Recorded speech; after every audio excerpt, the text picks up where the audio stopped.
When it comes to relationships, the first thing that I would do is sink into your deepest fears. Let this land. You want to know how healthy you are in terms of your own foundation entering a relationship? Reflect on this. What if the universe came to you and said, you will be alone forever? A guarantee. No matter what you do, you will forever be alone. Could you be okay with that? What gets triggered within? If the answer is, yeah, that's good. If the answer you're feeling, it's like, no, then that is something to let go of. Now, does that mean your goal should be to be alone forever? Yes or no? No. No. But it does mean that the reason you get into a relationship comes from a more pure intention, not a need to feel whole. This is also why you hear me talk about what is the most important relationship, the relationship you have with yourself. So if being alone forever actually triggers you, what does it mean? You can't stand being in a relationship with you. That's really what it means. And because you can't stand being with you, there's that lack of self-love, of self-acceptance. You want a relationship because you're trying to delegate that to the external. I'm not giving myself the love I need, but maybe if someone else does, can you do it for me? Love me, love me. If you love me, maybe then I can love myself. And people will chase this. If 100 people love me, maybe I can love myself. A big reason why people go after fame, hooked on approval. But this is more wide. People also go on more depth where they're like, if I just get this one person to love and obsess over me, then I can love myself. It won't work. You can't delegate self-love to the external. And if you enter a relationship with that as the foundation, I'm not good enough for me, I need someone, I need a relationship. It's a desire, a craving, as opposed to an intention. Meaning, I'm whole, I love myself, and I want to be in a relationship, but from a place of wholeness. If you don't do that, you will actually not experience love, but you will experience craving and attachment, and it will lead to a lot of manipulation. Meaning, I don't love myself, I can't be alone forever. Be with me, be with me. Be my other half. You've seen it in the movies. I'm a half, you're a half, and together, we are one. You complete me. Be with me. Say he says yes, and we're together now. I'm going to experience temporarily a little high, an egoic high. Yes. But what's immediately it's going to be followed by? Don't you ever, ever leave me. Or else I'm just a half. Stay. Fear of loss and attachment. And it's not love, it's attachment and craving. And I'm going to try to manipulate him to keep him here and have him never leave. And if he feels the same, which also happens a lot, he's going to do the same to me.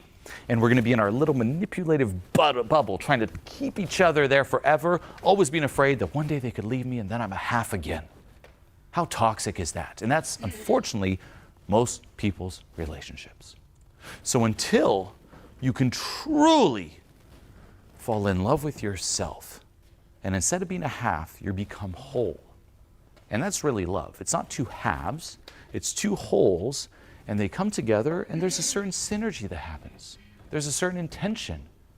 It's, hey, I want to be with you, I love you, but you don't complete me. Together, there's that synergy, but I'm me regardless. Also important to understand, if you go through a breakup, is a breakup fun? Of course not. But it never diminishes your self-worth. You're still you. Nothing out there will ever enhance you or diminish you. Now, it's not always fun. Like I said, you can have an intention. I want to be in a relationship. That's part of my goals. Same in life. Important to have goals. You can't just aimlessly derp around. But your goals don't determine your self-worth. Ever. So that's the first one. I would sink into those fears. Being alone forever. Can you be okay with that? Don't let it trigger you.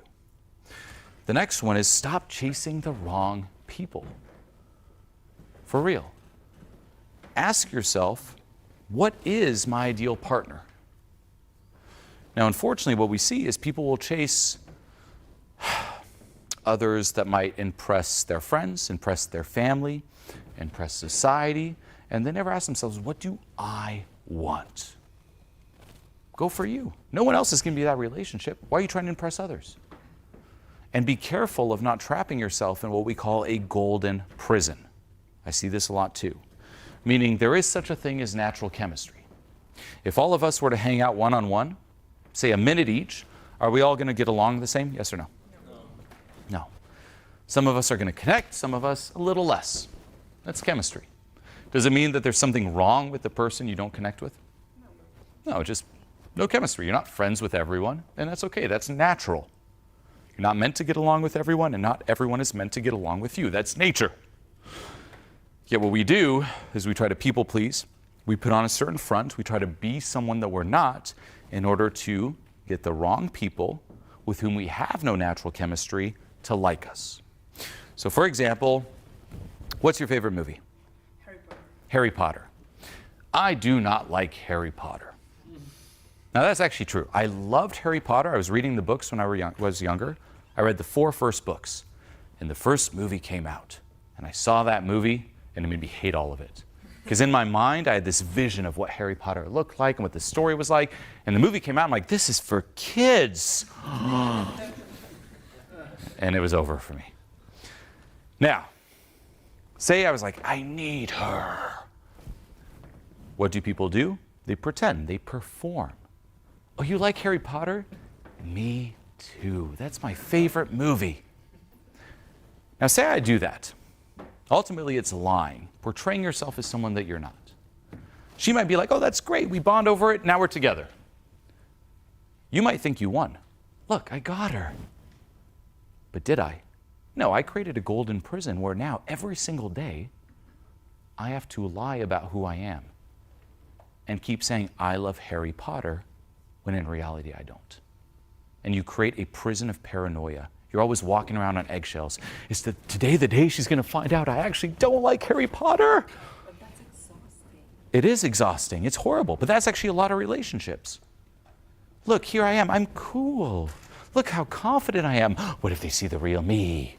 As opposed to saying, no, here's the real me. If that's what a relationship feels like, this prison of paranoia, that's not a relationship. It should ultimately be your own personal sanctuary where you can relax and fully be you. A good audit is think of you at your worst, right? So for example, you two together, right? Do you fart in front of each other? Yeah. Yeah? You do? Good. That's actually really good. Do you? You're kind of like, oh, well, don't be ashamed of it. Own it. Yeah. Okay. Did you ever see yourselves going to the bathroom?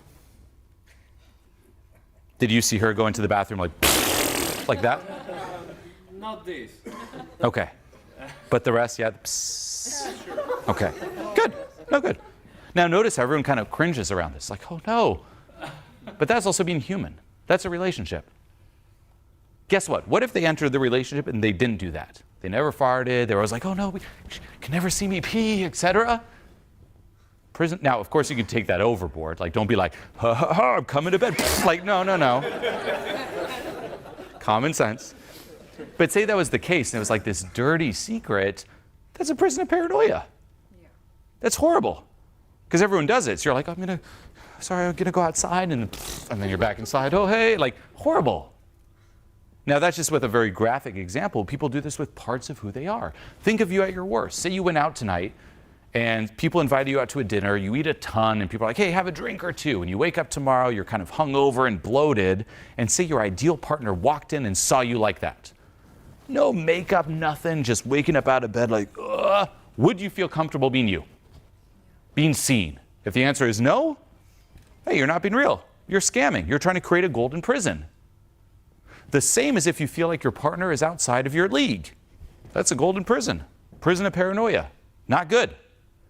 The same with your friends. If you're like, oh, if my partner sees my friends and sees my life and sees my family and sees where I live, they're going to discover the real me. What are you doing?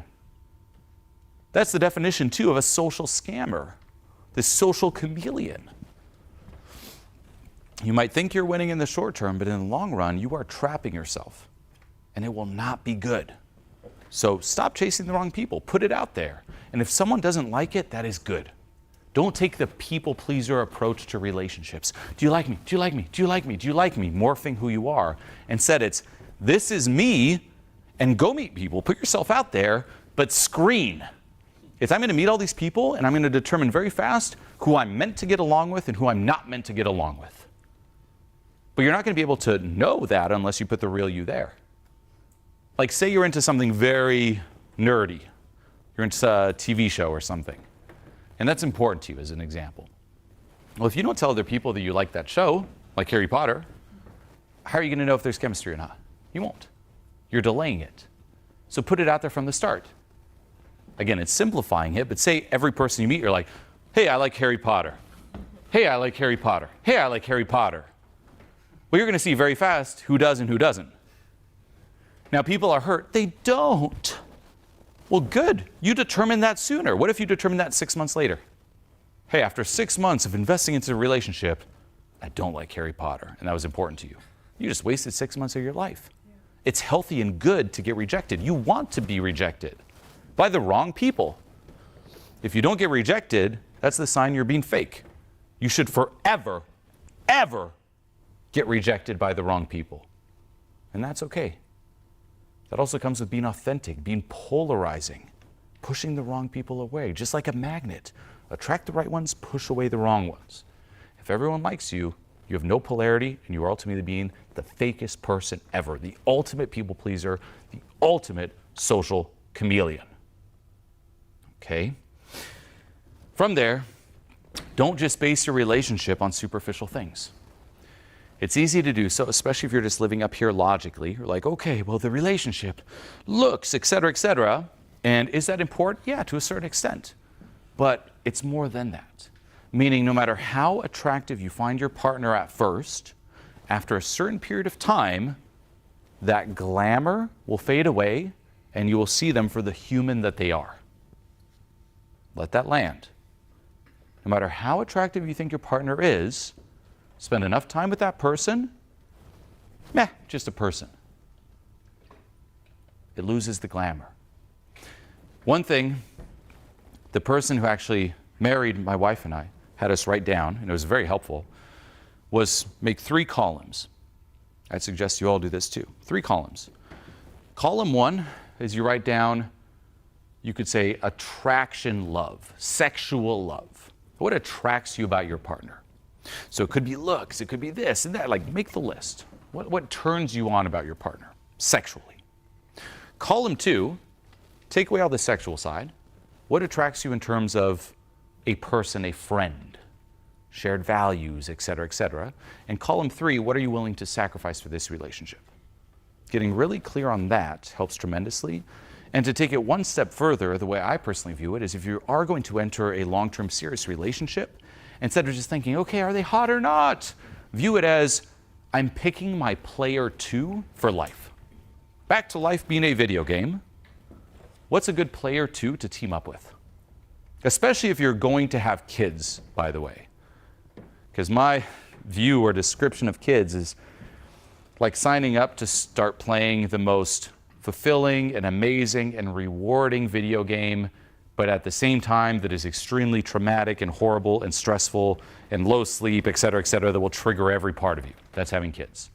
And it's a game that once you start playing it, you can never stop until you die. And you can pick a player 2. Who would you pick? That's it. That's having kids. Same with a relationship. Who's your player 2? Imagine if you were playing a video game and you're just like, okay, player 2, the only thing that matters, are they hot? Now, that's important too, yeah. But there's more than that. Shared values. Think too, long-term in terms of kids. How are you going to raise your kids? How are you going to teach them in terms of life philosophies, religion, so on and so forth, parenting style? There's so much to consider. So remember, zoom out. This really applies once more to serious committed relationships, but think about all those things. It's all important. Okay? Also look for someone who is moving up. This is the biggest relationship killer in self-help. Meaning, everyone here, you're committed to working on yourself, right? Self-improvement, letting go, self-actualization, you name it. You're committed to moving up. If you start dating someone who is moving down, or someone who's stagnating, which is a slow moving down, the relationship is bound to fail. Why? Because we will tend to attract someone who has a similar level of self-esteem to us. Doesn't mean same personality, but self-esteem, yes. So say you meet, yes, attraction. Say you move up and they don't. Eventually there's going to be a gap. And the gap's going to be so big the relationship breaks. And I see this all the time. We meet, break up. Meet someone new, break up. Meet someone new, break up. Self-help trap. Meet someone who is moving up with you, or eventually that gap's going to be too big and it will end. So ask yourself, where's this person going? What are their goals? Are they working on themselves? It's very important. There's a lot of people who I've dated, say 15, 14, even 13 years ago, who at the time, by superficial standards, people consider them like, look at that. Like I remember there was a very beautiful woman who I dated who would go out and party a lot in Hollywood, right? Everyone in Hollywood was like, oh my God. I actually met her when she was with a celebrity and she came home with me. Now you could say, if you froze time, beautiful. Where's this woman now? Well, one, her diet was cigarettes and alcohol, going out to clubs every night. Add a few years to that, not good. So don't just look present moment. Project in the future. Where are they going? Moving up or down? There's more than just that. Okay? Realize too that relationships will trigger you. And that's good. That's normal. That's natural. This is usually what, even in the mainstream, will freak people out. People enter a relationship and it's all great at first, right? You've all heard of the honeymoon phase. It's so great. It's so great. How long have you been dating? 3 years. 3 years? So you're probably out of the honeymoon phase. Good. Congrats on still being together. But for most people, it's like, it's great, it's great. And then as soon as unconsciously, it's like, okay, we're now a thing. We're locked in together. We are a unit. That's when they let the baggage unfold. And that's the end of the honeymoon phase. It's like, oh, we're together. Here's what's actually going on with me. Here's what's actually going on. And they trigger each other. And then people can't handle it. It's like, what happened? Next. Honeymoon phase, honeymoon phase. We're a thing. Baggage. Oh, next. No. A relationship means staying through that. It also means it can really help you personally with your own growth and development. It can trigger things within you that could be close to impossible to trigger on your own. There's value in that. So it's stick through it. And you'll see that once you pass that initial honeymoon phase and you go through trigger fest days, you come out of it on the other side, and the relationship is much more enjoyable and fulfilling than even the honeymoon phase. That's just the superficial beginning. So stick through it, but your partner will trigger you like no one else. And then eventually your kids will trigger you even more than your partner, and it'll be insane. Adversity also plays a very important role in relationships, meaning you must go through very hard times together. It will show you your relationship is made of, and it will show you who your partner really is. If things are peachy and great, it's easy to get along. When things get bad, truth comes out. Now, does that mean proactively try to steer your relationship into hard times? No. Life will throw it right at you. It'll find you, don't worry. But don't just bounce when that happens. Be open, be curious. Ask yourself, okay, who am I? How am I dealing with this? How am I showing up in these hard times? How is my partner showing up in these hard times? And it's usually those hard times that cement the relationships. It shows you who people truly are. This also applies to friends. How do your friends react when you go through hard times? It shows you who's a real friend, who's not so much of a real friend. Be open to this. The last thing I'd say is the thing that also keeps relationships going and keeps relationships healthy is learning how to argue with your partner, learning how to have fights, because that is inevitable. People try to avoid it, or as soon as they have a fight, they're like, something's wrong. Next. You will forever have fights. Why? Because we are all different. We talked about before, natural chemistry. We're all equal, but we're all very different. we are never all going to agree on everything at the same time. And the relationships who make it are the ones that together decide on how they're going to fight, how they're going to argue. They're realistic about it. It's going to happen. So they set in the parameters and they know how to navigate it. If you don't, and this is most people, they get triggered and then they unleash, it's not going to be good. The best book that I found on the external side of this, apart from, of course, letting go so you don't get triggered as much, is Crucial Conversations. Read that book. It'll teach you the parameters of how to have a healthy argument and realize that most of the arguments you see out there are not healthy. That's why people are also afraid of anger. They're like, anger, because when they think of anger, they think of someone exploding and yelling in the most toxic way. That's not healthy. But there is such a thing as having a very healthy and grounded argument and disagreement. Crucial Conversations will teach you how to navigate that. But ultimately, these would be some of the top things to keep in mind when it comes to relationships, and then, of course, letting go. And you can also read another book by Ross Rosenberg called The Human Magnet Syndrome, where he'll talk about the narcissist and codependent side of things. You can also learn about different, you could say, attachment styles, right?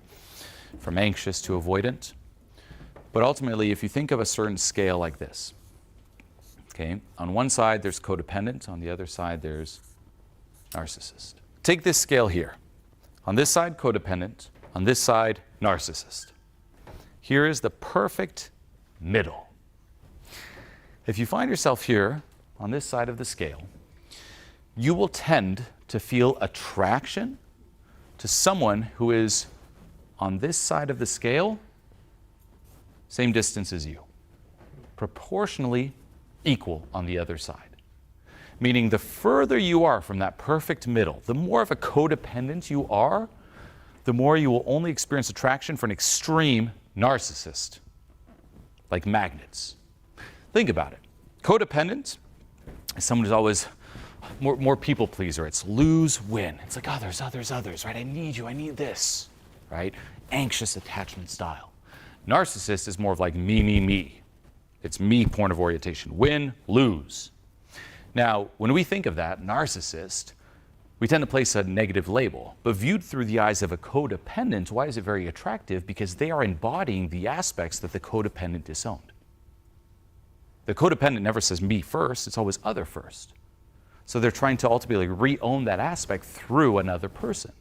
And from the narcissist perspective, it's also very attractive because here's this codependent who's listening to everything that I say and putting me on this pedestal. So like magnets. But the further you are from this perfect middle, the more toxic the relationship.